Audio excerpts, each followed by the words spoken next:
Hello aspirants. तो हमारा mains answer writing session start हो चुका है। आज जो है वो हम संडे का डिस्कशन करते हैं, क्योंकि मैंने आपको बोला था संडे को जो है हम एक ऐसे डिस्कस करेंगे। ये आपके लिए हेल्पफुल ऐसा होगा, आपको एक आइडिया मिल जाएगा। और जनरली क्योंकि मैंने भी मेंस एग्ज़ाम दिए हैं, तो कैसे स्ट्रक्चरिंग होनी चाहिए, क्या डिमांड होती है, काफ़ी पेपर्स के भी एनालिसिस किए हैं टॉपर्स वगैरह के। तो इससे जो एक कंक्लूज़न निकल के आया, मैंने उसी बेस पे एससी के भी सैम्पल पेपर्स बनाए हैं। जितने भी मैं मेंस आंसर राइटिंग हो या ऐसे पेपर, ये सारे जो है वो PYQs हैं, प्रीवियस ईयर पेपर्स में आए हैं यूपी PCS के। ईयर मैंने उसी में शो किया हुआ है, ठीक है। तो ऐसे का ऐसा स्टार्ट होता है कि पेपर थ्री पार्ट में डिवाइडेड होता है। ईच पार्ट में जो है 3 ऐसे टॉपिक होते हैं, सभी में से एक चूज़ करना है टॉपिक और उस पर आपको करना है ऐसे। टोटल 150 मार्क्स का होता है, जिसमें से 50 मार्क्स जो है ईच टॉपिक अपने मतलब वैल्यू रखता है। वर्ड लिमिट जो है वो 700 वर्ड्स मैक्सिमम होनी चाहिए। मैंने भी एज अ एग्ज़ाम्पल इतना ही कोशिश किया है, बाकी आपको जो भी ऐड करना होगा, इन्हेंस करना होगा, वो आप पे डिपेंड करता है। मैंने जो है ऐसे का सोशल इशू टॉपिक जो है चूज़ किया है। सोशल जनरली करंट अफेयर्स में भी अपडेटेड होता है, और ये काफ़ी ज़्यादा हाईलाइट सब्जेक्ट्स होते हैं, सोशल सिक्योरिटी, सोशल जस्टिस, इसलिए तो मैंने एक सोशल टॉपिक चूज़ किया है। जनरली हर बार 2 टॉपिक्स जो है वो सोशल पे ही डिपेंड होते हैं। मे बी वो ओल्ड एज हो गए, बूढ़े, वृद्ध, महिलाएं, विमेंस एंड चाइल्ड, बालक। ओके, तो जो हमारा टॉपिक है, निबंध देख लीजिए, ये हाईलाइट है, महानगरों में वृद्धों की समस्या। अच्छा, आपको ये हाईलाइट नहीं करना है, ये मैंने थोड़ा आपको इंटरेस्टिंग बनाने के लिए किया है, ताकि आपको चीज़ें और क्लियर समझ आए। ये देखिए, तो मैंने सबसे पहले इंट्रो दिया है कि दुनिया भर के महानगर लंबे समय से नवाचार, वाणिज्य और सांस्कृतिक आदान प्रदान के केंद्र रहे हैं। ये जीवंत शहरी परिदृश्य अवसर और अनुभव प्रदान करते हैं, जो जीवन के सभी क्षेत्रों के लोगों को आकर्षित करते हैं। हालांकि इसी चमक धमक के बीच एक गंभीर समस्या या मुद्दा अनदेखा रह जाता है, वह है शहरों में, महानगरों में वृद्धों की समस्या एवं चुनौती। तो मैंने ये एक इंट्रो दे दिया। अब इसके बाद महानगरों में वृद्धों की जो समस्याएं हैं, उसके रीजंस क्या है, कारण क्या है, वो बताते हैं। वृद्धों की समस्याओं के कारण सामाजिक अलगाव और अकेलापन, आधुनिक शहरी जीवन शैली, महानगरों की शैली जो है, जिसमें लंबे समय तक नौकरी करने की वजह से बुजुर्ग जो है वो अपने गांव से विस्थापित हो चुका होता है, क्योंकि गांव में तो इतनी प्रतिभाएं या इतने कौशल के अकॉर्डिंग जॉब्स मिलेंगी नहीं, तो वो नौकरी करने की वजह से बाहर चला जाता है।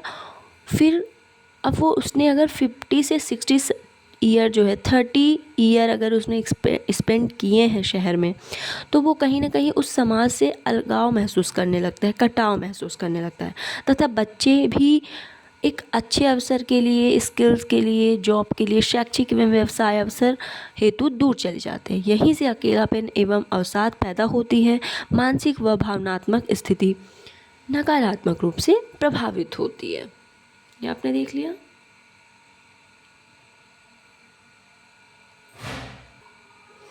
फिर जो दूसरा टॉपिक है, आवास और रहने की लागत।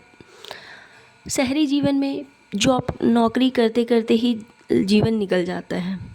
आवास सहित रहने की लागत बुजुर्गों के लिए दोहरी समस्या हो जाती है। जब वो बुजुर्ग होते हैं, क्योंकि उन्होंने इतनी जिम्मेदारियां होती हैं, बच्चों को पढ़ाने की, बच्चों के जॉब लगवाने की, खान पीन की, तो वो दोहरी समस्या बनकर उभरती है। कई सेवानिवृत्त लोग उपयुक्त आवास खरीदने के लिए संघर्ष करते हैं, क्योंकि उनके पास इतना पैसा या फंड नहीं होता कि वो आवास खरीद पाएँ, और जब वो रिटायर हो जाते हैं, खरीदते हैं, तो उन्हें अफोर्डेबल नहीं होता, जबकि संपत्ति के मूल्य में वृद्धि जारी रहती है। और जिसके पास घर है, क्योंकि उसने लाइफस्टाइल जैसी जी थी, उस रखरखाव, उच्च लागत संपत्ति कर चुनौतीपूर्ण रहती है।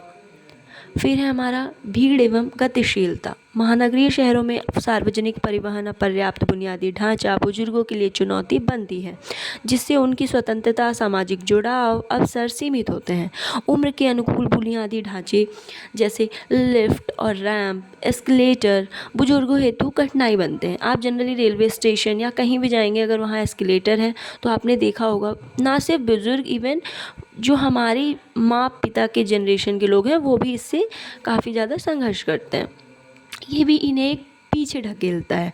सांस्कृतिक और भाषाई बाधाएं बुजुर्गों को महानगरों में विविध संस्कृति वाले लोग एवं भाषाई बाधाओं का सामना करना पड़ता है। यही का बाधाएं जुड़ाव, सामाजिक गतिविधि में शामिल होने या संवाद क्षमता बाधा डाल देती है, क्योंकि हम लोगों से कनेक्ट नहीं हो पाते हैं।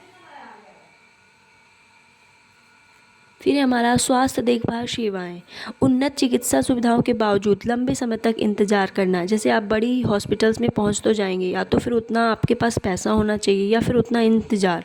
उच्च स्वास्थ्य देखभाल लागत और स्वास्थ्य सुविधाओं तक पहुंचने में कठिनाइयाँ समय पर चिकित्सा देखभाल प्राप्त करने में बाधा बन सकती है। रोजगार और वित्तीय सुरक्षा, बुजुर्गों में आर्थिक तंगी के बावजूद बुजुर्गों को अपने कौशल और शारीरिक क्षमताओं के अनुरूप उपयुक्त नौकरी के अवसर खोजने में संघर्ष करना पड़ता है। वो रिटायरमेंट के बाद अगर चाहें भी तो उनके कौशल के अनुसार उन्हें नौकरियां नहीं मिलती हैं। मानसिक स्वास्थ्य और संज्ञानात्मक गिरावट, महानगरीय जीवन की तेज रफ्तार और तनाव बुजुर्ग व्यक्तियों के मानसिक स्वास्थ्य पर हानिकारक प्रभाव डाल सकते हैं। निष्कर्ष ये निकलता है कि महानगरीय शहरों में बुजुर्गों के सामने आने वाली चुनौतियां जटिल व बहुआयामी हैं, जो शारीरिक, भावनात्मक, वित्तीय कल्याण को प्रभावित करती है। बुजुर्गों को विशिष्ट आवश्यकताओं को पूरा करने वाली नीतियों, सामुदायिक कार्यक्रमों, सहायता प्रणाली लागू करके समावेशी और मिलनसार वातावरण प्रदान किया जा सकता है। निष्कर्ष में हमने कुछ समाधान दे दिया। कुछ ऐसे ही आप आंसर राइटिंग, एक बेहतर आंसर राइटिंग कर सकते हैं। For today, thank you so much.